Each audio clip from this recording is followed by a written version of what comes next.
Bonjour, hello, goeiedag, dumela, legai, linjani, salibonani, magadi, mulibwanji, mulishani, habari. Good morning, good afternoon, good evening. Wherever you are tuned in from, thank you once again for joining me for another exciting episode of Get to Know Them. These are Ego Wings facilitators. These are people that impact, grow us, make a difference in our lives, and teach us that we can. So today we are meeting another phenomenal woman. My name is Candy, and I'm your host. So last week, if you joined me, I was with a speaker that joined us, and she taught us that she is an introvert, even if she is a doctor. And this is Dr. Shinondo. So it was lovely to get to know who she was outside her everyday life. Today, again, episode 3, I am a fantastic, dynamic woman that is joining me and has allowed us all to get to know who she is, apart from her profession and, of course, being a speaker and facilitator. This is a woman who is passionate about the girl child and the woman. She has done everything that she can to make sure that we bridge the gap when it comes to gender digital divide. She wants us to make a difference in that line. But today, of course, we are not going to talk about what she does in her professional life. Today, we want to dive in and get to know who is she? What is she like? What is she all about? So this phenomenal, amazing woman, incredible woman, her name is Ngabo Margaret Nankonde. So allow me to introduce her. Ngabo, thank you for joining all of us today and welcome. How are you, Ngabo? I'm fine. Thank you very much. Nice to see you after a long time. It is lovely. And thank you for making the time. We really, really appreciate it. We know that you're a busy woman.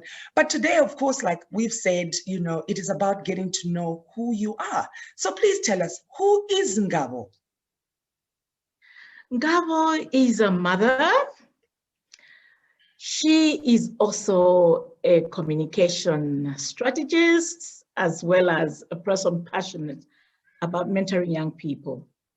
In my free time, really, I spend more time mentoring the youth, especially university students that are about to go out there in life, in the real world, so that I prepare them to face it, whether it's going to become an entrepreneurs or to work in the corporate world, let's say. But coming to my personal life, I'm a person who comes from a family of 8. And I have 4 brothers and 3 sisters, and we've had a beautiful, childhood growing up with lots of humor. So one would find that I am very comfortable hanging out with the guys because of my brothers. I was the first of the daughters. So I've really had a very good time, mingling with the male folk, as well as, of course, the women folk. But in terms of my residence, I've always lived in Zambia. But, come to think of it, I've always wanted to live outside. I keep telling myself, before I completely retire from everything else, let me live outside the country for a while. I am traveled, yes, well-traveled. I've been to over 30 countries. And so I know how different people live in different countries. And that has attracted me to wanting to go and try it out elsewhere for just maybe 3 years and then come back home and, continue to stay here. I am also a person who's passionate about networking, not just for professional mileage, but really networking because we need one another.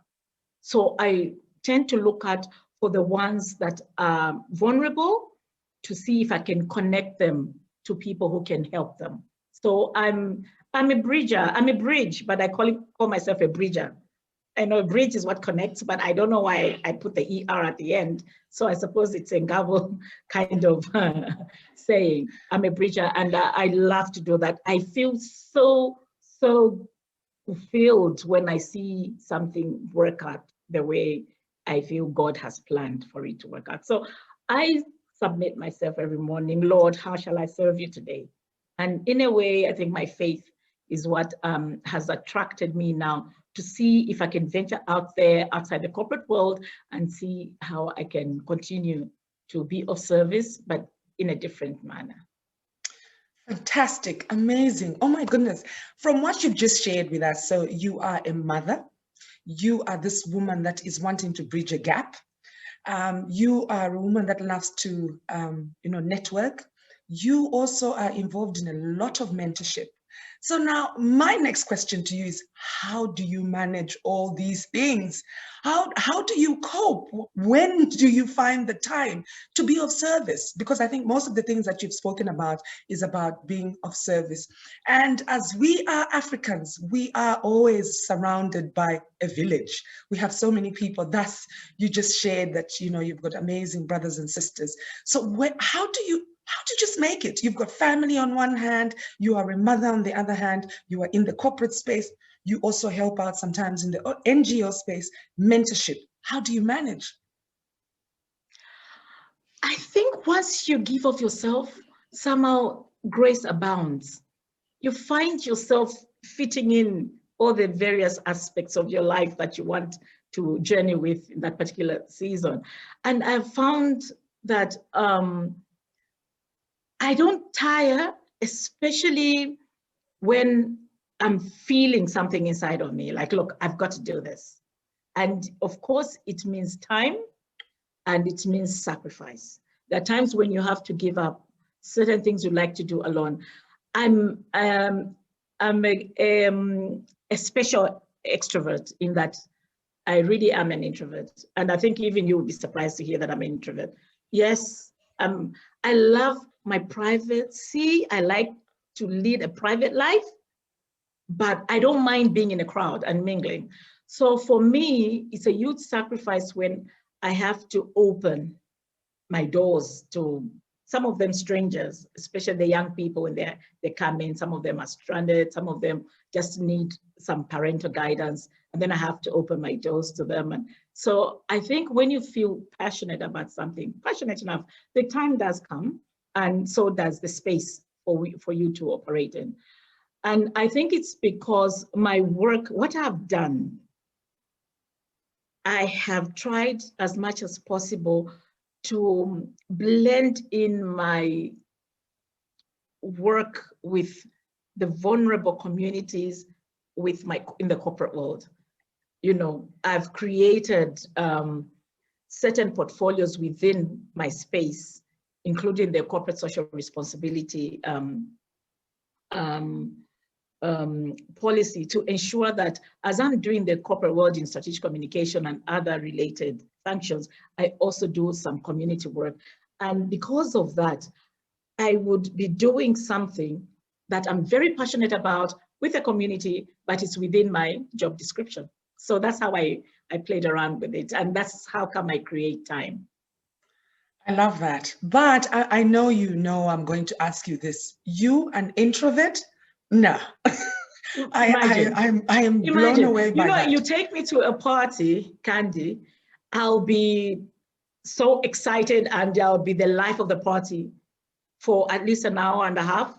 After that, you see me slowly draw back to some corner to sit down with people who want to have a conversation rather than be out there on the dance floor. I didn't know this for a while. And actually, some people misunderstood. The ones that found me post the life of the party, if they came to the party late, they'll think I don't want to mingle. But really, that's who I am. And I've come to accept that I can actually spend a whole weekend alone reading and just spending time alone, and sometimes not even watching TV. Like, I haven't watched proper TV in the last 2 months. And I'm still okay with it. Of course, I catch up with the news by virtue of my work, but I'm somebody who can actually keep away from some of these gadgets to just try and reflect. But now that I'm back on Facebook now, I'm away from the gadget holiday, and I'll be back on TV and doing what I need to do. I think I'm coming back with a refueled spirit. And I think this is something that we should all think about. Always make time to just, you withdraw a bit and try and fill yourself up or get yourself filled, and then you can go and give what you have. Wow. Based from, the conversation that you and I are having now, and I know most of my listeners are also like, she doesn't look anything like an introvert. I think I'm going to invite you again for another episode where we should just talk about the secrets of being an introvert, but learning to just come out of it, an extrovert. Exactly. So now my next question is, what does Ngabo like? I love reading. I love reading. And when Audible arrived in my space, I couldn't believe it. I couldn't believe that I could read and walk. I couldn't believe that I could actually read and swim and read and do so many things. Just put it on loudspeaker and you're listening to this. And it has solved a lot of time problems, because, if you love to read and you're a busy person, you find you read very few books. But with Audible, life has changed. So I like to read. I love to swim. I love nature. I love to watch the sunsets. Rarely the sun rising, but the sunset, I love to see that. And I also love to be amongst young people. I call myself the special youth. Even when there's youth day, they're announcing in church, "Oh, the youth, please stand up." I'm the first one to stand up because I consider myself very youthful, and because I hang out with young people. I like to get to know them, especially now. It's very intriguing to see how everything has just evolved from the time we're growing up, from the time to the time these young people are growing up. Their perception, their understanding of issues, the way they look at different structures, you just freak out. You're like, okay, we're in another world altogether. For me, that's very intriguing. And so I spend a lot of time with these young people, trying to understand them and trying to still remind them of certain values that are still very, very valuable.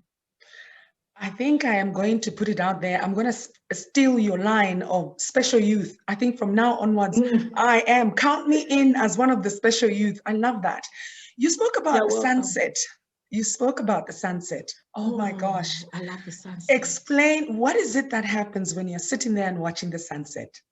For those of our listeners who do not have the blessings that we have here in Africa to see a sunrise and a sunset, what happens when you are in that moment? I feel like heaven meets the earth, especially if I'm on water.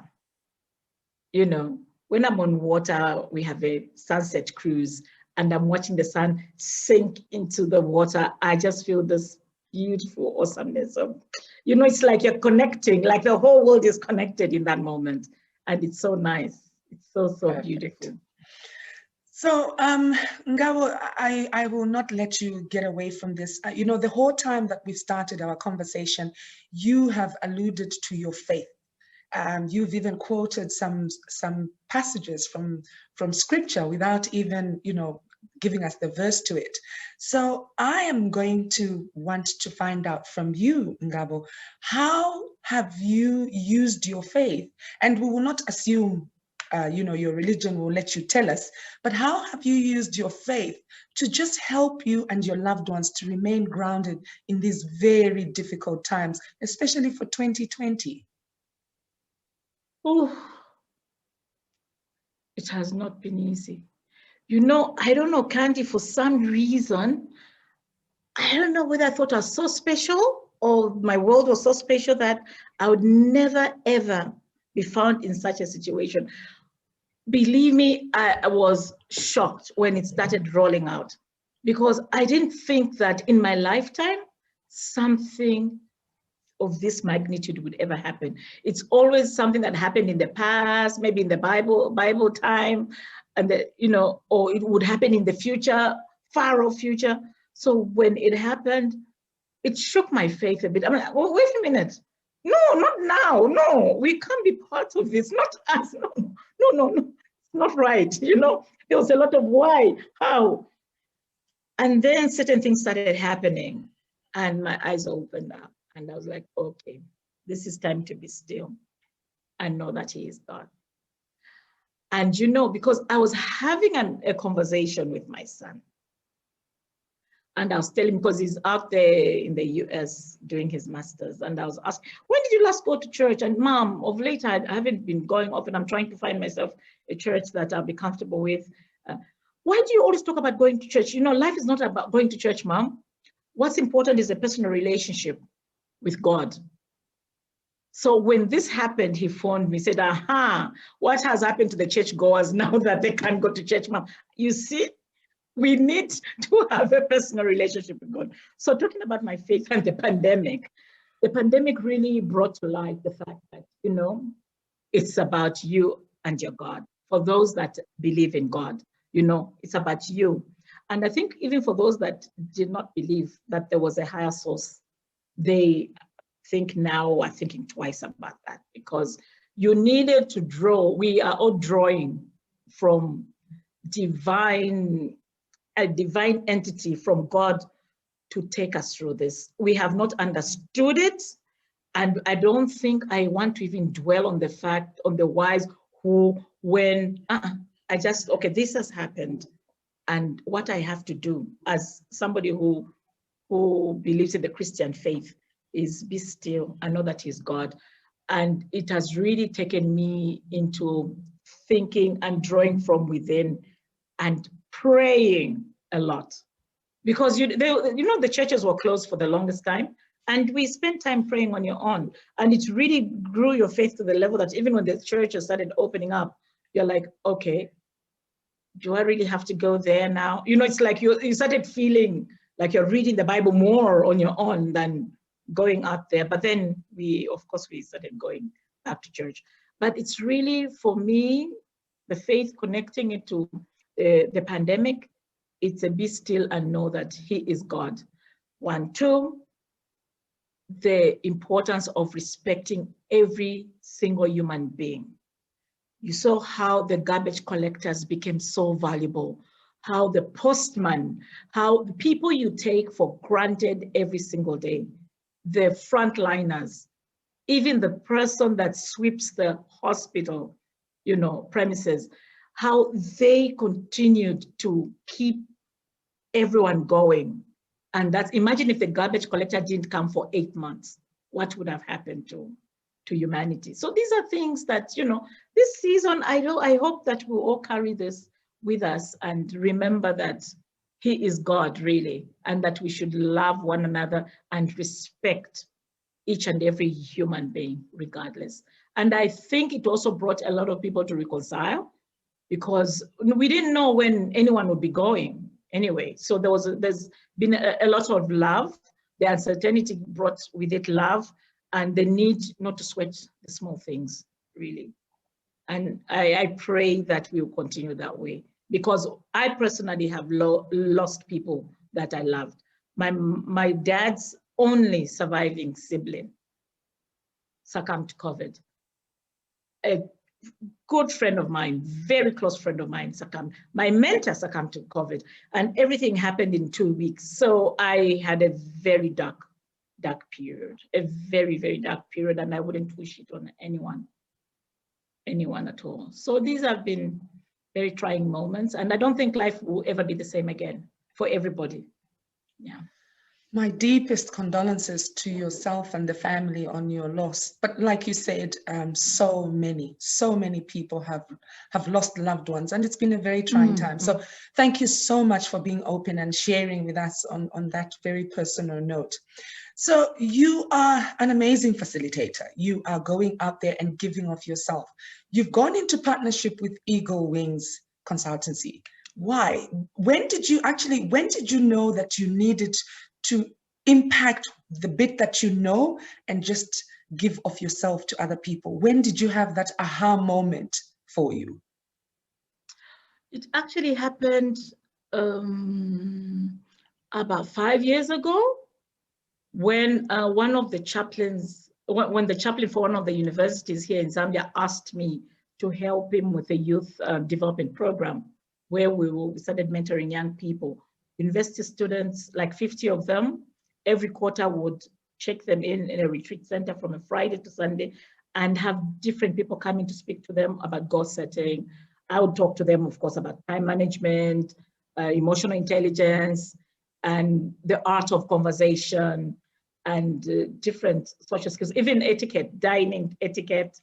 And then we would have others talk to them about leadership programs, you know, and that was the aha moment, like, oh my goodness, I was born for this. I was born to impart. I have to share what I have. I have to go back to the Lord empty. And that started, and then that got me registering my consultancy firm, Ngabo Consultancy, which is involved in strategic communication, gender and ICT, and also youth mentorship. But it has not been active. I just started getting the paperwork properly sorted out. And a week later, you phoned me. And that's why I was like, oh my goodness, it's time. It's time. Yes. That's when it really came. It's like you just came, you know, it was a divine connection. And I knew that, okay, this is just an explanation that it is time. Fantastic. I'm enjoying this conversation. Oh my God. Okay.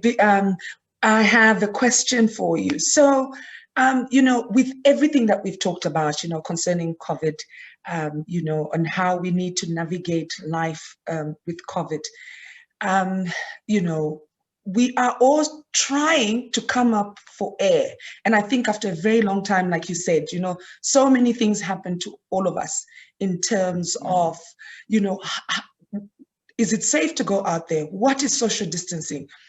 Can I hug my loved ones?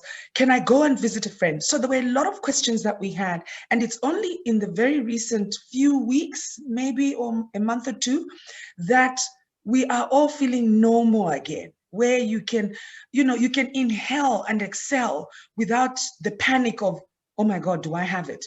So in your own, you know, in your own light, in your own expertise as Ngabo, to all the people that are listening in today, and those that will listen in whenever we post this on all our social platforms, what advice can you give to people on just how to navigate life with COVID? I think the most important thing that we should think about is that we are human. And human beings are social beings. And being social beings in such an environment can be quite challenging. So I think that going forward, we have to be a step ahead and think, look, this happened. If anything of similar nature ever happened again, how would we be able to navigate it? Okay, now I will give my opinion on how best we can deal with such a situation. I think that we have to stay connected regardless. We are social beings and we need to stay connected. How are we going to do that? We can only do that by ensuring that we do not ignore the fact that ICTs are at the center of the world right now. You cannot look at us communicating. You are out there in South Africa, I'm here in Lusaka, Zambia, and we're able to communicate in this difficult time. But as we know that, look, even if I can't hug somebody or reach out, shake their hand, you know that, look, I can always Zoom call them, or I can make a WhatsApp call, and you're comfortable. But that is only a percentage of us who can do that. What about the less privileged who don't even have a handset? So I think that the way we're going to navigate this situation is by looking at for those that are not able to connect in these difficult times. So I think going forward, I think those of us who are able to, let's see how best we can get those who are not connected to ICTs get connected so that they can also communicate with their loved ones and be able to live on. You know, we have to live. We have to embrace life and continue to live and stay positive. And that's the way it has to be, because it is what it is. Let's make the best of it. Yeah. Thank you for that one. They do say when you're having a good time, time flies. Oh my goodness, I cannot believe we're at the end of our session. But before you leave, Ngabo, I'm going to pose this question to you. If you had a moment to advise the younger Ngabo at 16, what would you say to younger Ngabo at 16? in closing, of course, what would be your advice to younger Ngabo at 16, based on how you have lived life to date? What would be that thing that you'd want Ngabo to always know and remember? I would tell her, what are you doing at university at such a tender age? Get out of there. Go back in 2 years' time. That's what I would tell her. But seriously speaking, I would tell her to focus on her studies and to save. I would tell my younger self to start saving, even if it was just pocket money. I should have started saving at 16. And that is the advice I'd have given myself. I'm giving the young Ngabo. Start saving, even if you're saving very little money, even if it's just 50 cents or 15, wait, save, start early, go into investment, get an investment guru to guide you. At the age of 16, you need an investment guru to show you how best you can start saving. And so that you can ensure that when the time comes for you to try and venture out in different areas to go for further studies, or you have comfortable enough money, you'll be comfortable enough to do whatever you want. We don't start saving early enough in Africa. And for me, that's the advice I'd give myself. Yeah. Phenomenal. Loved it. What a session. And I'm sure I'm not the only person who has just enjoyed having you. So Ngabo, thank you so much for, again, having made the time to just allow us to dive into your life and getting to know who you are and what you're all about. So thank you again for making it. To everyone who tuned in, perfect. For everyone who tuned in and everyone who is going to watch this later, you are going to enjoy this conversation. We talked to another incredible, phenomenal woman, an introvert. Can you believe it? So we will believe her. We'll give it to her. But thank you again, all of you, for joining me. Episode 3, time just went by and flew so quickly. So again, you have been privy to listen into another amazing woman who gives of herself, who is ready to impact. And should you want more help from Ngabo, please visit www.ewconsults.com, or for further information, you can send an email to info@ewconsults.com. On that note, thank you again for joining me. Join me again next week for episode 4. And I'm going to bring you another incredible person that changes our lives. So until then, thank you very much for being here. Good morning, good evening, and have a fantastic day wherever you are. Thank you.